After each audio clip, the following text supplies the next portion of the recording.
அல்மா herbal அப்படிங்கிற YouTube சேனலை போய் சப்ஸ்கிரைப் பண்ணி வச்சுக்கோங்க.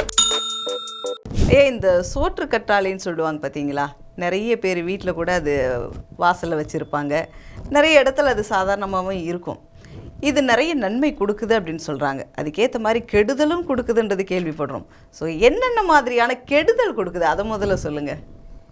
அதாவது கடவுள்னு இருந்தால் சரி, கடவுளுக்கு எதிரின்னு ஒருத்தருப்பார். அந்த மாதிரி எல்லா பொருள்களுக்கும் நல்ல குணங்கள் என்று ஒன்று இருந்தால் தீய குணங்கள் என்று ஒன்று இருக்கும். நல்ல குணங்கள் என்பது எந்த பொருளுக்கும் இல்லை, தீய குணங்களோடு சேர்த்துத்தான் எல்லா பொருள்களுக்கும் இருக்கிறது. சரி, புரிகிறதா? இப்போ இரும்பு இருக்கிறது, அது கதவு செய்யவும் பயன்படும், கத்தி செய்யவும் பயன்படும். கத்தியை காய்கறி வெட்டவும் பயன்படுத்தலாம், மரத்தை வெட்டவும் பயன்படுத்தலாம். நாம் எப்படி பயன்படுத்துகிறோம் என்பதை பொறுத்து தான். சோத்து கத்தாழை பொறுத்த வரைக்கும் நல்ல மூலிகை. அது குமரி என்று சொல்வார்கள். அதை அற்புதமான மூலிகை, குளிர்ச்சியான மூலிகை. அது மிக மிக குளிர்ச்சியான மூலிகை. அதனால் அதனுடைய நன்மை என்று பார்த்தால் அது குடல் புண்களை போக்கும்.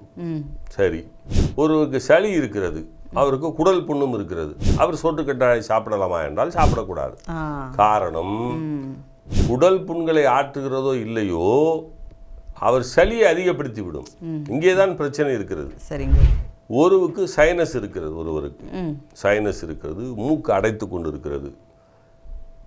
அவர் சோற்றுக்கற்றாழை சாப்பிட்டால் கொஞ்சம் நெஞ்சம் மூச்சு வந்து கொண்டு இருக்கிறது அல்லவா, அது கூட முழுதாக நின்று விடும்.